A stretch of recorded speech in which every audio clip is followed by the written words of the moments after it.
maa ngi lay nuyu bu baax di avec sa collaborateur yi nga àndal di remercier si interview bi di commencer d'abord par aussi nuyu seen auditeurs yi ak seen téléspectateurs yi ak ñi leen di lire si seen journaux yi évidence di nuyu tamit suñu mes camarades de parti yi nga xam ne ñoo bokk parti bi depuis 2013 ak tous nos militants et sympathisants. Alors PDRS ñi ngi ko taxawal en 2013 2013 la ñu génn parti socialiste parce que dañu ay xat-xat yu xaw a doy waar ñu génn si mais nous sommes restés socialistes et nous avons créé notre parti ici cette année-là même. C'est l'année même du référendum, je crois, en 2016, qu'on a reçu notre récépissé.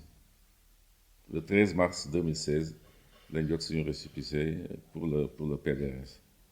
Depuis lors nag ñu ngi ici. Donc ni ma ko waxee, nous sommes d'obéissance socialiste parce que socialisme du parti socialiste rek moo ko moom. Et après jaar nañ tuuti si Benno taxaw nañ tuuti si Benno mais il faut dire vraiment yàgguñu fa parce que dañu teel a gis ay liggéeyu li ñuy def si gouvernance la gouvernance politique et économique bi nga xam ne régime bi moom la taxawal man dama commencé woon gis fi ñu jëm. ñaawte fii yu bari yu fi nekk les scandales financiers les scandales de gestion yooyu daal moo tax unanimement nous sommes sortis très rapidement de Benno yàlla def mu coïncider ak emprisonnement Khalifa Sall notre camarade de parti ñoo bokkoon parti socialiste et tout dañu ko def mu naq dañu trop parce que dañu yëg ne injustice totale lañ ko def injustice boo xam ne mi ngi jógee sur ses anciens camarades ñoo xam ne def na ak ñoom plus de 30 ans pour un incident de rien du tout xuloo ak xeex bu amoon maison du parti rek ñu sonal ko dugal ko defal ko un rapport de l'inspection générale d'État qui boo xam ne c'est tellement tendancieux ça nous a fait mal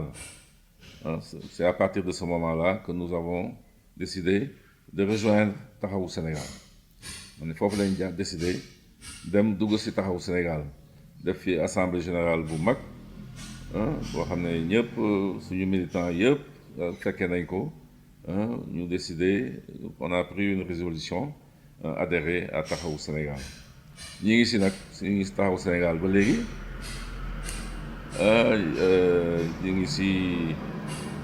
ñu ngi préparer élection yi et vraiment mën naa wax ne jox nañu cër bu rëy le PDRS jox nañ ko cër bu rëy si Taxawu Sénégal parce que je suis membre de la conférence des leaders de Taxawu Sénégal la conférence des leaders mooy organe bi nga xam ne mooy tous les chefs de parti yu bokk ci Taxawu Sénégal ñu ngi ci ñoom ñooy diriger lépp je suis membre du directoire de campagne national et je suis membre actif aussi de la structure bi nga xam ne moom mooy préparer le programme de gouvernement de Khalifa Sall parce que ñu ngi ci liggéey boobu depuis des mois xam naa léegi mu génn di ngeen génne ñu xam nag la vision de Khalifa li mu nar bu faloo waaw donc ñu ngi ci loolu incha allah.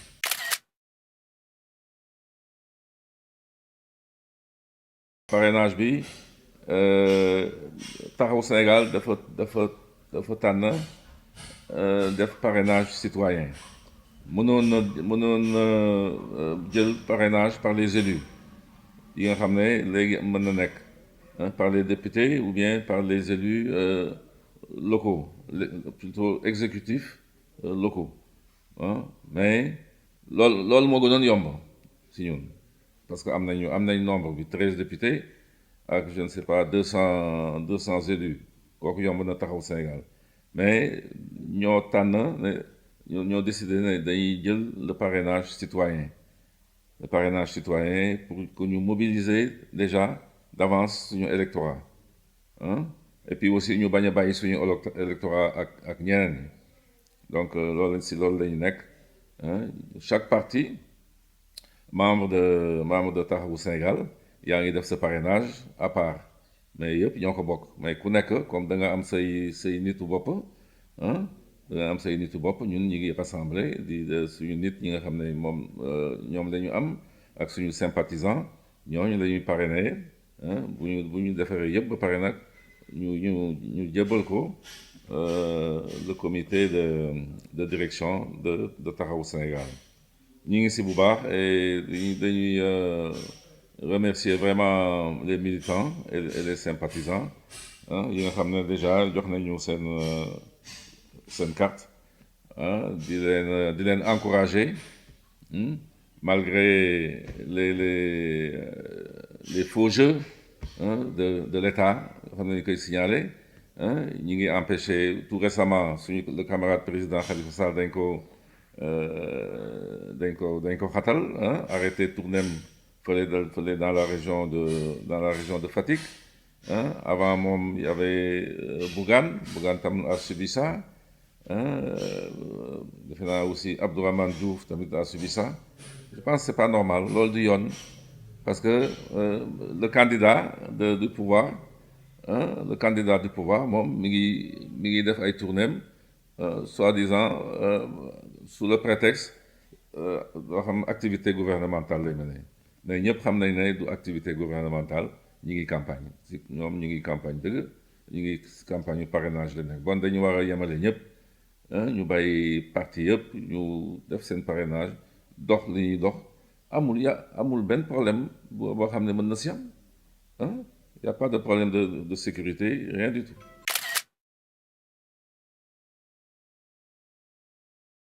maa ngi koy dégg si rajo yi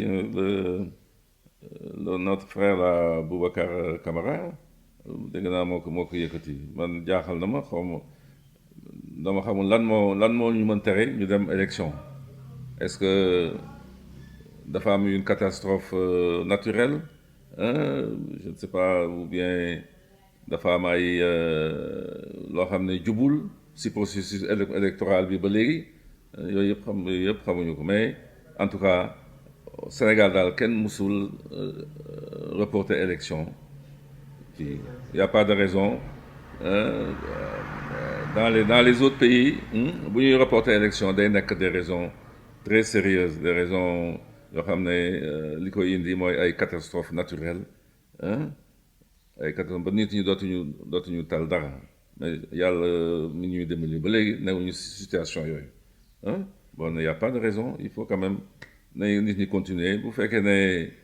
ñenn ñi dañuy am difficulté pour avoir le parrainage bon ça le parrainage je pense que dafa nekk loo xam ne lu baax la lu rafet la dina tax nit ñi xam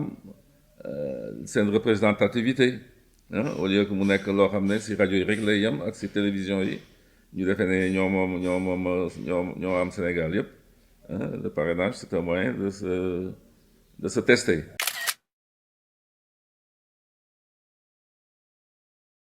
dund gi moom ñëpp a ngi koy jooy ñëpp a ngi koy jooy dama ne léegi suñu jigéen ñi bu ñuy dem marché liñ daan am si seen pañe amatuñ ko metti na trop njëg yi dafa yëpp cher denrée alimentaire yëpp dafa cher non seulement li si gën naqadi mooy kenn xamul boo demee marché doo xam prix bi ngay am dina wuteeg prix bi nga am bërki démb bon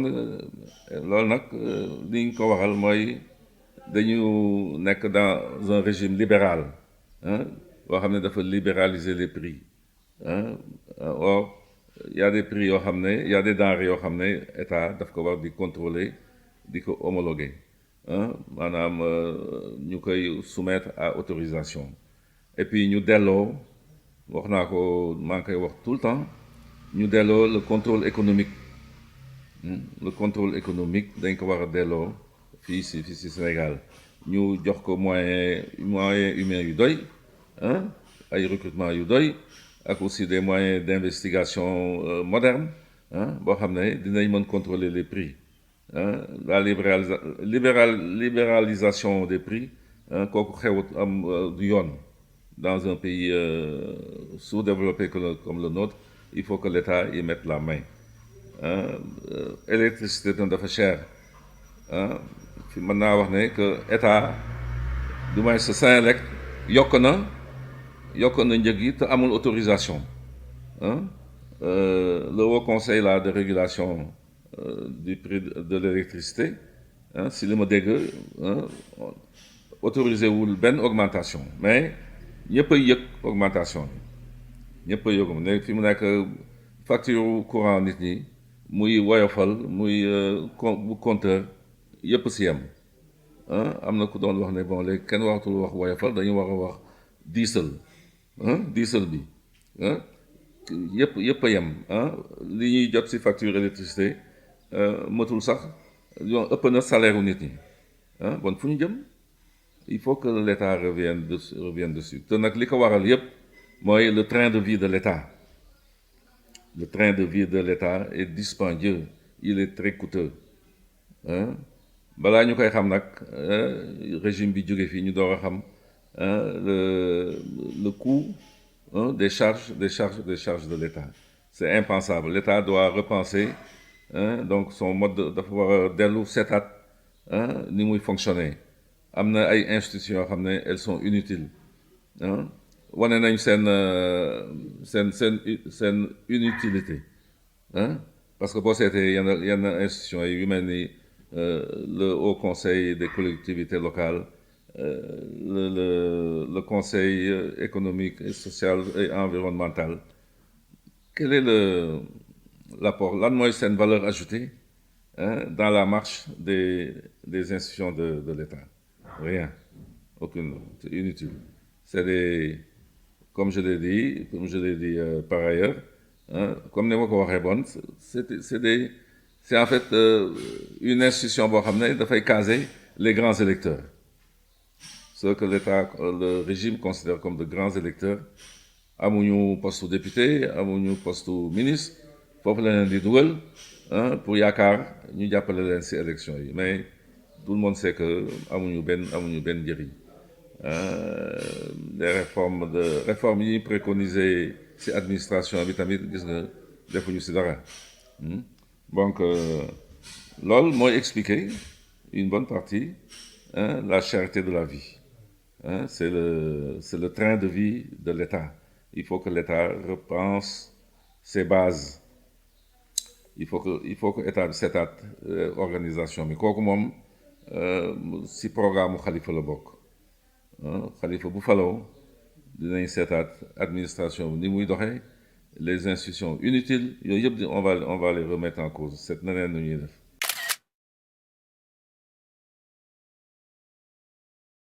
waaw ñu ngi koy ñaawlu bu baax a baax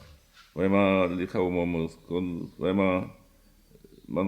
gëmu woon ne Sénégalais mën nañ yegg foofu yëpp nag teg ko ci ay gëm-gëm yoo xam ne vraiment newul sax ci l'islam l'islam waxul lii loolu ñu def mais suñu sëriñ yi ak suñu marabu yi ñoom ñoo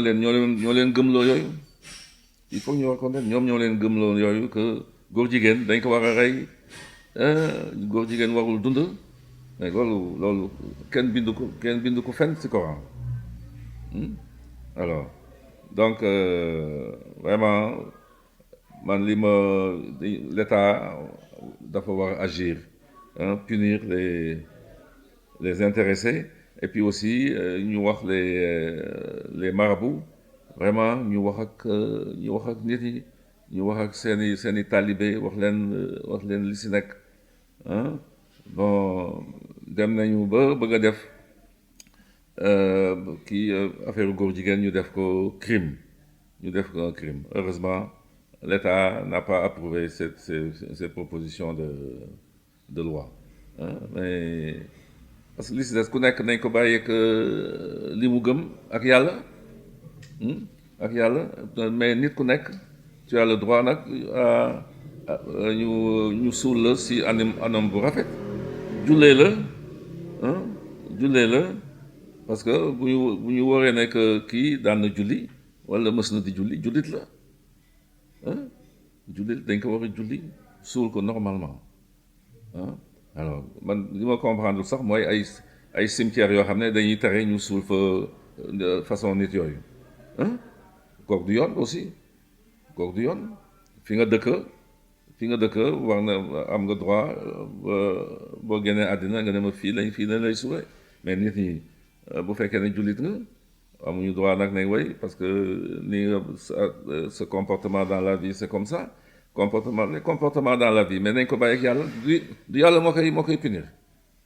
ku si amoon comportement bu baax boo xam ne méngoo na ak charia ak l'islam mais c'est pas aux hommes de juger c'est à Dieu de juger bon nañ leen bàyyi ak yàlla man je pense qu'il faut que là l'État yi prenne garde parce que lu mel ni mën na xewa mën na xewaat de il faut que l'État y veille.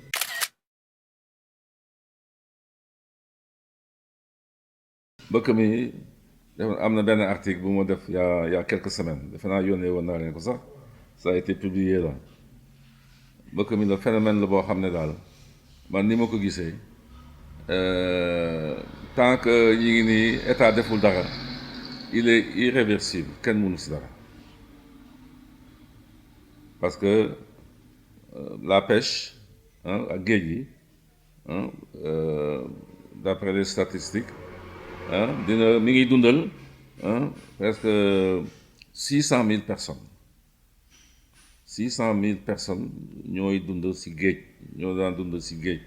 léegi amatuñu gisatuñu jën xale yi daan dem ak seen gaal guddi di nappi dañuy fanaan ba dellu si duñu gis dara parce que géej gi dañ ko jaay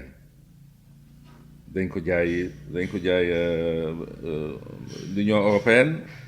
les bateaux de l'Union européenne les bateaux chinois ñoom ñoo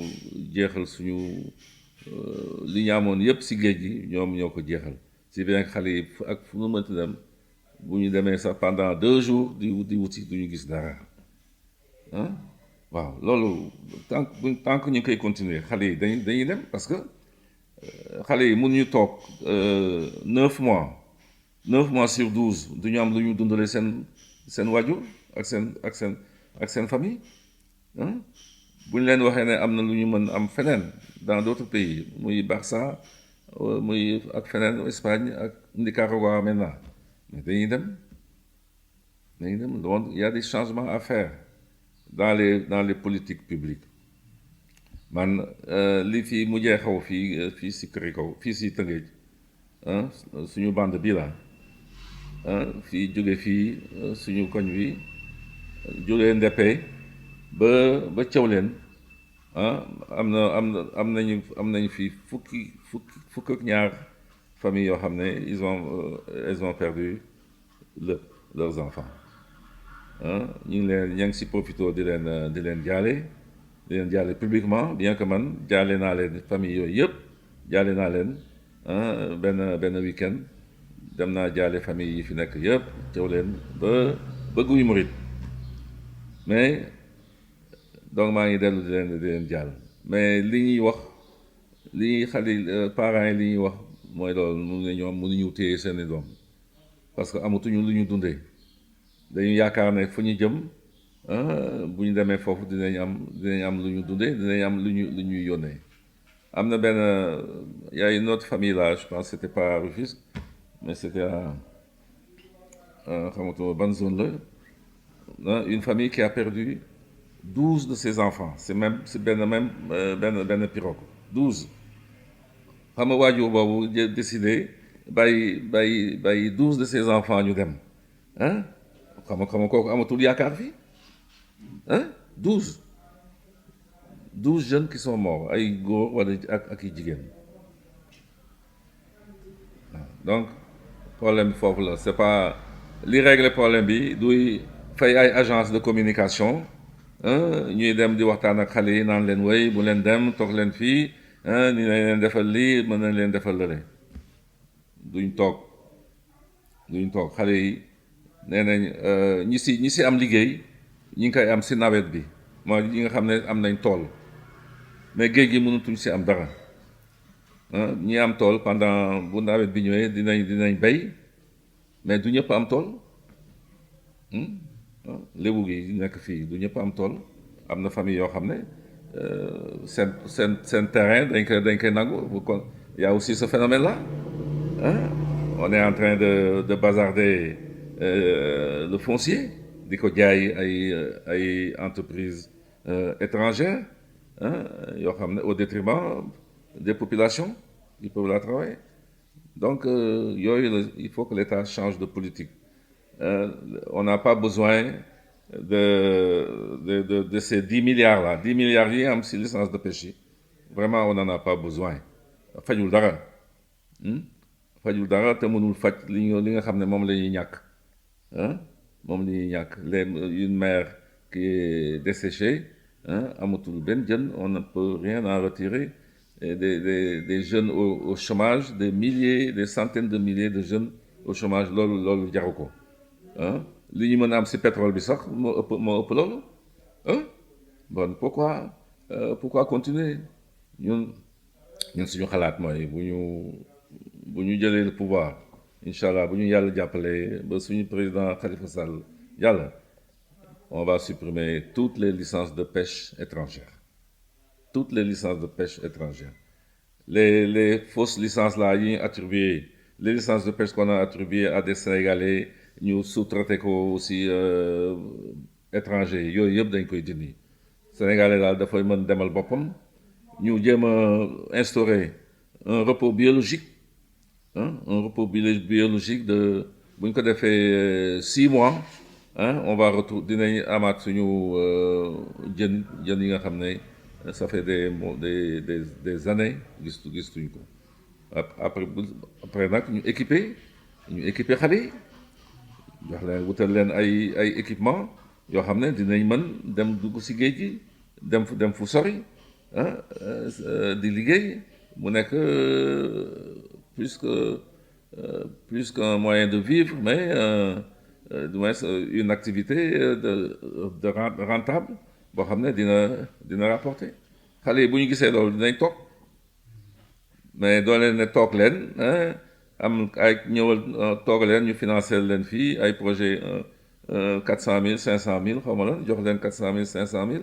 ne leen pour nga liggéey lu ñuy liggéey ñoom géej la ñu xam bu ñu gisatul jën naka la ñuy liggéey xaalis boobu la ñuy jël nag di dem di ko demee bon loolu moom il faut que ñu changer ko politique yooyu daal politique yi ñu continue nii yi état di doxal tant que ñu ngi koy continuer dinañ am problème yi te xam nga ne am na ñu bari ñoo xam ne ñu ngi dem te kenn yëgul parce que amul accident amul dara mais tous les jours ñu ngi dem gaal yaa ngi dem gaal yi fi buñ ko yëgee rek c'est que dafa am gaal bu am problème mais les familles là yi ñu visité nee na tous les jours ñu ngi dem loolu moo grave dinañ dem nag ba du ñu am ci main d'œuvre la main d'œuvre là moo xam ne dañ ko soxla dans d'autres secteurs boo moytuwul doot ñu ko am parce que xale yaa ngi dem léegi ñu ngi dem aussi Nicaragua yëngu na Nicaragua billet bi rek ça revient ay 2 millions xam nga 3 millions ça veut dire que jar na ko jaral na leen ko parce que gisuñu fii loo xam ne mën nañ ko liggéey il faut penser responsabilité.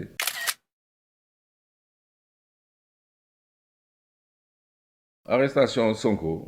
ni ñu ko arrêté man je crois que du yoon ah du yoon mais ñëpp gis nañ ne que depuis des années l'État s'acharne sur Sonko ah mi ngi acharné si Sonko di wut ay moyens yoo xam ne daf koy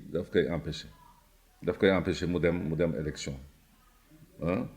loolu moom mooy c'est le trait de caractère du régime actuel mooy que le président Macky Sall moom dafa bëgg di choisir ses adversaires et on sait que élection yi yële passé dafa éliminer ses plus grands adversaires muy Khalifa Sall ak je ne sais Khalifa Sall ak Karim éliminer leen par des voies plus ou moins obscures waaw yoo xam ne vraiment dañ leen tooñ ba éliminer leen léegi nag Sonko moo ko desee ci élection yi ci élection yi bon man li ma naqadi rek c'est que Sonko a un peu prêté les flancs il a un peu prêté les flancs bon wax yi mu wax manifestation yi mu woote ba mu créer incident yi yooyu yëpp waru si woon yegg quoi mënoon na wax te du yegg si te du jëf waaw ñi ngi naan way mais du moom rek moo ko def Macky Sall defoon na ko Abdoulaye Wade defoon na ko mais ñoom dañuy wax rek mais jëfuñu incident yi am bon l'État en a profité pour teg yëpp si kawam voilà bon alors que mënoon na bañ a yegg foofu te du am problème bon c'est fait mais daal heureusement il se défend bien au plan de la justice parce que fi mu nekk kenn am procès yi il a gagné le procès contre Adji Sarr moo ko gagné ñu bëgg ko tegal beneen procès beneen jugement boo xam ne ce n'était même pas à l'ordre du jour loolu tamit du benn yoon on a xaw ma fu ñu jëm ak moom mais jusqu'à présent li nga xam ne jaaduwul mooy que ñu génne ko ci fichier électoral bi parce que booy génne nit ci fichier électoral da ngay am un jugement définitif boo xam ne voilà moo lay condamné à ne pas être candidat mais loolu ba léegi amuñu ko ñoom ñu génne ko ci alors li gën a naqari tamit mooy ñi ngi nekk dans une situation de non-droit on a une administration qui est boo xam ne elle est très politisée kooku moom il faudra que ñu jóg ci quoi bu ñu faloo incha allah on a une administration qui est trop politisée or l'administration li ñu ko xamee mission vocation mooy c'est de faire respecter la loi mission c'est d'être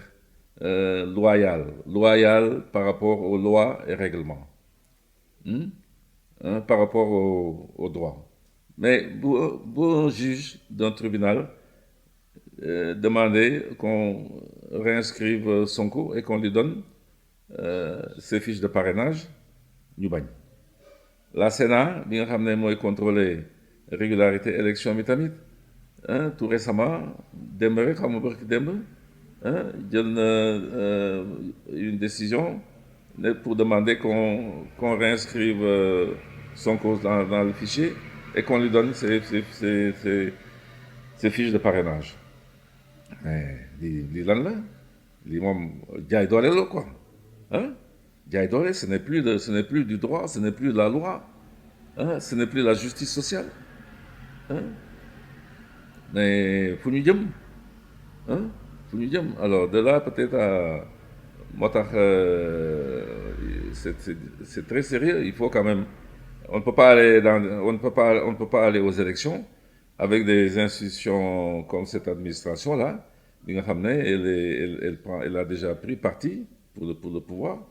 Hein, c'est très grave. Il faut qu'il y ait des changements là-bas. Hein. Il faut qu'il y ait des changements, qu'on amène là-bas des gens crédibles, hein, que nous créons hein, l'organisme là de supervision hein, des élections. Qu'on ait un ministre de l'Intérieur neutre, hein, neutre. Heureusement, il a changé, celui que tout le monde contestait. Hein, mais qu'on ait un ministère chargé des élections, comme l'avait fait le président Ouad en, en 2012.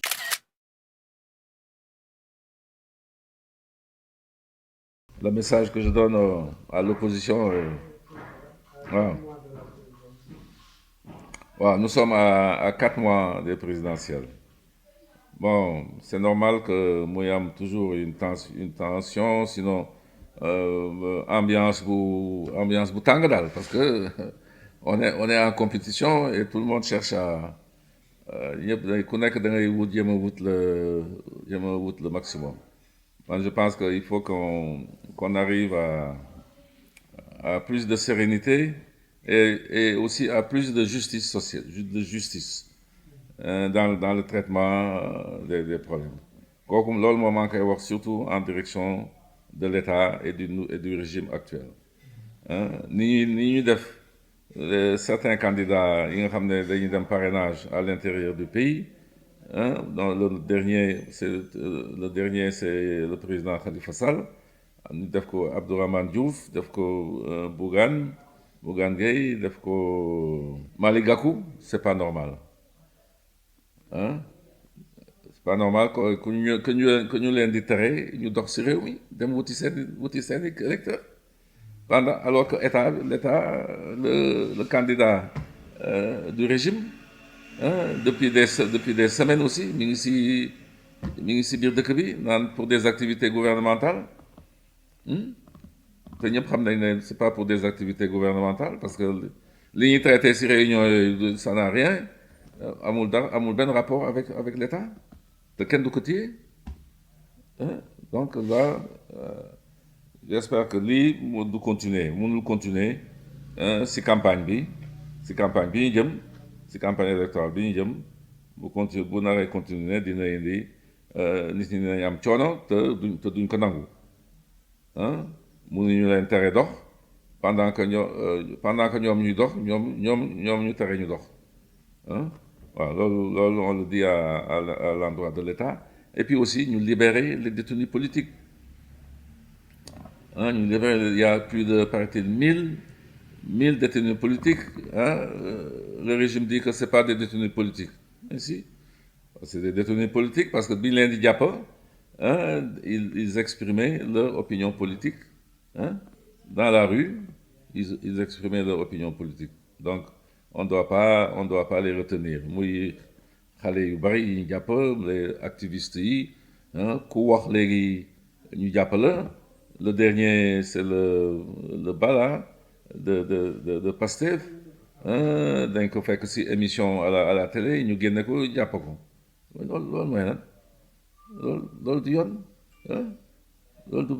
ne peut pas. Il y a une chasse aux sorcières là. Pour que les libertés publiques sont pratiquement ne peuvent plus s'exercer. On n'a pas le droit de parler, on n'a pas le droit de dire ce qu'on pense. Hein? Il faut pas aussi, on ne peut plus manifester. Hein? Mais ça, pour nous, voilà, ça c'est pour le régime. Lola m'a donné comme conseil, hein, parce qu'on ne se laissera pas faire. Benendi, hein, damay lancer un appel à l'opposition. Hein, l'opposition, surtout ñi nga xam ne ñoo àndoon si Yewwi ànd bu rafet si élection locale yi élection législative yi hein, ba léegi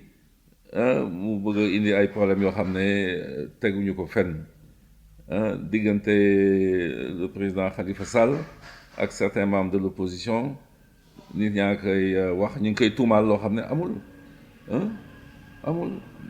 ñi nga naan dafa trahir lu mu trahir lan la trahir lan la def loo xam ne waru ko woon def maintenant qu'on a fini que dialogue bi jeex na dañ ne woon parce qu'il va au dialogue parce qu'il est allé au dialogue il a trahi mais il a trahi quoi il n'a jamais dit qu'il n'irait pas au dialogue et puis ne pas aller au dialogue c'est pas inscrit kenn bindu ko ci charte Yewwi kenn bindu ko ci moom depuis 2019 mi ngi dem dialogue quand il était en prison bi mu nekk prison demoon na dialogue ses camarades sont allés au dialogue ils ont travaillé dans des objectifs très clairs qui sont toujours les mêmes actuellement pour réunir des conditions transparentes et objectives pour les élections loolu lañ jéemoon en 2019 moom lañ jéem aussi ci dialogue politique bi nga xam ne jeex na ñoo xam ne man dem naa ci man représenter suma parti du côté de l'opposition je peux attester que en tout cas taxawu ak ñun on a tout fait pour que ñu discuter des modalités de participation inclusive maanaam ñëpp mën a bokk lii tax Khalifa mën a bokk Karim mën a bokk Sonko mën a bokk ñoom Sonko nag ñëwuñu ci dialogue bi bon suñu wax am na foo xam ne mënu ko woon dépasser wax nañ ko mais dafa waroon toog wala mu am ses représentants ñu ñëw wax mais parce qu'il était en prison jéemul wax Khalifa bi muy dem dialogue en 2019 il était en prison il était en prison dem na wax mais c'est pas parce qu'on l'a arrêté que ñoom dañu waroon ñëw wax dans quelles conditions la ñuy participer aux élections donc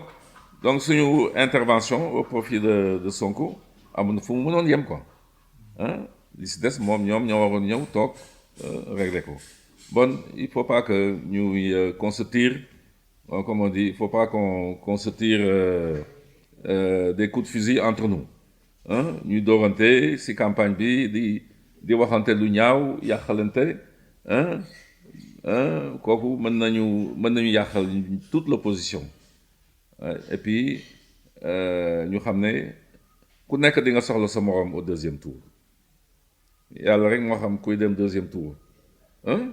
mais bu ñu amee un membre de l'opposition bu dem deuxième tour il faut que ñëpp mën ko jàppale mais bu ñu fi defante fii lu bon lu ñaaw ba nga xam ne du ñu mën jàppale kiy dem on va perdre ça va être le jeu de l'adversaire donc dama bëgg daal ñun opposition qu'on soit plus serein nañu campagne nañu def suñu campagne ku nekk wane sa vision ni nga mën a yore réew mi benn adversaire rek la ñu am muy le régime actuel